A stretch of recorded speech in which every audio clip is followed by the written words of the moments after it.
video. Number 10. Fame of Jamaica. If you had to choose just a handful of famous names to represent your nation, would you include the athlete known for his incredible speed? Maybe the freedom-fighting musician that favored peace, happiness, and marijuana? How about the bombastic reggae fusion singer? Usain Bolt, Bob Marley, and Shaggy aside, there are many notable names that hail from Jamaica, including proponent of the Pan-Africanism movement Marcus Garvey, folklorist and writer Louise Bennett Coverley, or Miss Lou, one of the top 5 fastest female sprinters, Shelly Ann Fraser-Price, and retired basketball Hall of Famer Patrick Ewing. And who can overlook football stars like Rolando Aarons and Raheem Sterling? For those seeking a taste of some Jamaican YouTubers, be sure to check out the soccer-centric Javier Nathaniel, Yard Boys, and Akam Entertainment. Number 9. Cuisine of Jamaica. When a country's local cuisine has been influenced by a mess of different cultures, you're often left with a crazy selection of different foods that somehow all fuse together nicely. That's Jamaican cuisine in a nutshell, as you can go from enjoying something as spiced as curry-seasoned goat to sweeter tropical fruits like jackfruit. Early Spanish settlement introduced dishes like escovitch fish before Chinese influence crept in and introduced more Asian flavors. Some common cuisines to Jamaica include ackee and saltfish, jerk chicken, and corned beef. You may also come across Jamaican patties made from beef, chicken, or saltfish, rundown, or a salt mackerel in coconut milk or cream, or a selection of bread and pastries like grater cake, spice bun, and bulla cakes. Number 8. Jamaican patois. Wagwan, Jamaica! No, it's not some delicious French dessert. Patois is actually the local dialect heard throughout Jamaica, also known locally as Jamaican Creole. Everything in the house flood out. Don't me talk about everything. No bed, no dead for sleep on. Derived from English, patois bears heavy influence from West Africa, especially from African slaves that were brought to Jamaica during the 17th century. Though you'll recognize some standard English words in patois, the language is vastly different, featuring only 21 phonemes compared to English's 44, and between 9 and 16 different vowel sounds. Also, unlike English, patois doesn't offer the benefit of tense indicators like ed, instead using invariant particles like en and a, which are unable to stand on their own. While much of patois vocabulary is African in origin and some is pulled from English, small portions were borrowed from Spanish, Hindi, Arawak, and Portuguese vocabulary, as well as Irish and Scottish dialects. Everything gonna be Irie. Number 7. Ahead of its time. For an island tucked in the midst of the Caribbean, it's quite an innovator, and not just regionally to the Caribbean either. Though some countries have been enjoying the benefits of a public railway transportation system for quite some time, in 1845, the British colony of Jamaica built the Railways of Jamaica, marking the first line opened outside of Europe and North America. Along with some of the other firsts that Jamaica achieved, it was the first country in the Caribbean to gain its independence, launch its own website, monitor literacy, and most importantly, become featured on Snapchat.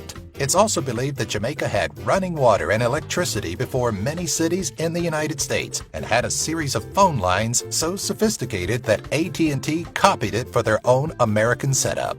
Number 6. Religion of Jamaica. Outside of Vatican City, Jamaica is known for having the most churches per square mile, typically averaging about 2.75 religious establishments to cater to the majority of Protestant and Roman Catholic Christians. The country is comprised of approximately 64% Christian followers, and while that far surpasses the 29,000-plus Rastafarians, Rastafarianism is the largest indigenous religion to Jamaica. Hidden beneath all of this religious faith, however, is the history of obeah, a form of alleged sorcery and witchcraft initially developed by West African slaves. Obeah spread to Jamaica during the 18th century and wasn't really frowned upon until Tacky's War, during which an obeah man, or obeah witch doctor, was caught providing the rebels with information. Obeah was made illegal, and anyone caught practicing it would be jailed or flogged, although the archaic laws that limited practice of the voodoo-like religion were since repealed in 2013.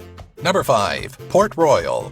Depicted in the Pirates of the Caribbean series as a riotous and seemingly lawless place for the Caribbean's undesirables to converge, Port Royal was, well, exactly that. Nicknamed the most wicked and sinful city in the world, Port Royal was once a way station for pirates and the largest city in the Caribbean. Though it survived years of piracy, even serving as a place of execution for the brigands, it proved no match for Mother Nature. In June of 1692, after the city had experienced a growth in population and construction, an earthquake collapsed much of the northern section. A second destructive earthquake in January of 1907 demolished much of the rebuilt city, liquefying more of the unstable sand. Port Royal stands today as a redeveloped tourist attraction, complete with 17th century elements of the once bustling port. Number 4. Prehistoric people of Jamaica. Before pirates and slaves inhabited the lands of this Caribbean tropical beauty, Jamaica was home to a series of indigenous colonies dating as far back as 4000 BC. Long before the Arawakan people were known to inhabit the Caribbean island, Jamaica was occupied by the cave-dwelling Guanahatabe. The Guanahatabe, or Chibone, were a Caribbean tribe believed to have stemmed from the Taino people and were inhabitants of western Cuba. At around 300 AD, Jamaica saw the arrival of a second group of prehistoric people, the Saladoid or Igneris. Later found to be an early wave of the Arawakan from South America, the Saladoids brought a skill for ceramics. By 650 AD, the Taino traveled from Venezuela to Jamaica and absorbed and enslaved the Saladoid before eventually assimilating into Arawakan culture themselves. Number 3. Jamaica in sports. We briefly mentioned Jamaica's claim to athletic fame, Usain Bolt, but there's more to the country's athletics than the award-winning sprinter. Many sports make up Jamaica's most popular, but among them you'll likely hear most about track and field, football, cricket, and in most recent years, basketball. As 8-time Olympic gold medalist Bolt proved, the country is serious about its sprinting, but the Jamaican national football team has also proven to be a prolific team of athletes. In 1991, 1998, 2005, 2008, and 2010, Jamaica's football team won the Caribbean Cup. Also in 1998, they reigned over Japan in that year's FIFA World Cup. A bit more successful than its football team is the national cricket team, which has pulled ahead in 10 regional 4-day competitions and 7 WCB Cups. Maybe more surprising than all of this is the Jamaican bobsled team, which competed in the 1988, 1992, 1994, 1998, 2002, and 2014 Winter Olympics. I'm just trying to be the best I can be. So am I. And the best I can be is Jamaican. Number 2. Jamaican World Records.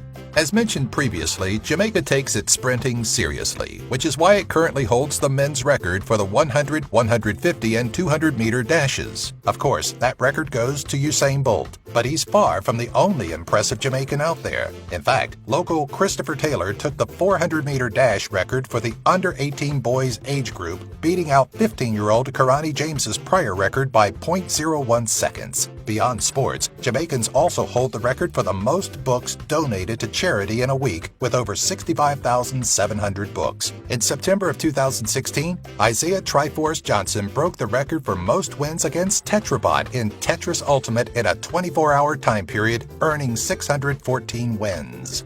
Number 1. Jamaican Independence.